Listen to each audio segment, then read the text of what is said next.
අදින්න දානා කියමින් පන්සල් ගොස් වැඳලා ඉනවා හොඳින් රහසේ සැලසුම් කර අනුන්ගේ දේ කොල්ලා කනවා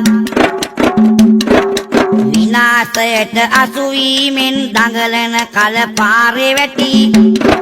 සුනාමියෙන් මතක නැත්ද මාල කඩාගත් හැටි සිරි සම්බුදු සමිදානනි අප රට නොමගට ඇදෙනවා තිරිසන්නුන් වගේ මිනිසුන් අනුන්ගේ දේ කොල්ලා කනවා